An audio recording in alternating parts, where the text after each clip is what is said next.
Hello everyone. In this video, I will show you how can you speed test your internet connection on your computer.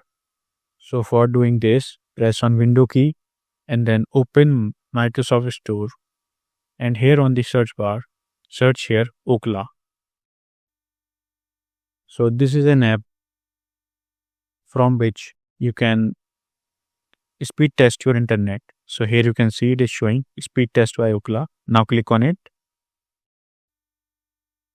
So as I have already installed this, so this is showing as open.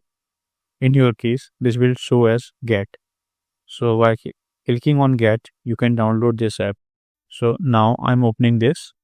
So here you can see it is launched. Now by pressing here, you can maximize it. Now by pressing on go, you can speed test your internet. So here you can see this is showing my internet connection's speed. So this is how you can do this. I hope this video is helpful for you. If you found this video helpful, please do like, share and subscribe. And thanks for watching.